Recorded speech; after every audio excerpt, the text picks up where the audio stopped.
వరుస ఎన్నికలతో పార్టీలే కాదు అధికారులు పరేషాన్ అవుతున్నారు. మున్సిపల్, అసెంబ్లీ, లోక్సభ ఇలా వరుసగా ఎన్నికలు నిర్వహించాల్సి రావడంతో రాష్ట్ర ఎన్నికల సంఘం కూడా ఆలోచనలో పడింది. ఎన్నికల నిర్వహణలో ఇబ్బందులను సుప్రీంకోర్టు దృష్టికి తీసుకెళ్లింది. స్పందించిన కోర్టు సమస్యలేంటో లిఖితపూర్వకంగా దాఖలు చేయాలంటూ సూచించింది. మధ్యంతర పిటిషన్ దాఖలు చేసేందుకు సిద్ధమైంది రాష్ట్ర ఎన్నికల కమిషన్.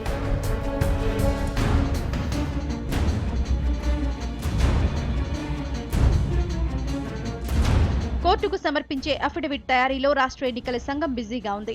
పార్టీల అభిప్రాయాలతో అఫిడవిట్ దాఖలు చేయనుంది. మరోవైపు సుప్రీం ఉత్తర్వులు వచ్చే వరకు జెడ్పీ ఎన్నికల ప్రక్రియలో మార్పు ఉండదని స్పష్టం చేశారు రాష్ట్ర ఎన్నికల సంఘం కార్యదర్శి నవీన్ మిట్టల్. పొలిటికల్ పార్టీస్ నుంచి కొన్ని రిక్వెస్ట్ రావటం జరిగింది. అవి మనం సుప్రీంకోర్టు దృష్టిలో పెట్టడం కూడా జరిగింది.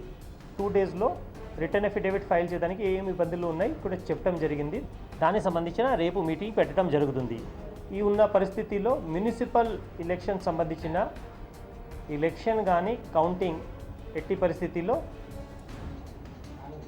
ఆగడానికి ప్రస్తుతం వీలు లేదు. ఢిల్లీ గోల ఎలా ఉన్నా నామినేషన్లతో నేతలు హంగామా చేస్తున్నారు. స్థానిక ఎన్నికల గడువు దగ్గర పడుతున్న కొద్దీ నామినేషన్లు స్పీడ్ అందుకున్నాయి. ర్యాలీలు, ఊరేగింపులతో నామినేషన్ల ఘట్టం క్రేజీగా మారిపోయింది. కార్పొరేషన్లకు మార్చి 13తో గడువు ముగుస్తుండగా నగర పంచాయతీలు, మున్సిపాలిటీ నామినేషన్లకు 14 వరకు అవకాశం ఉంది.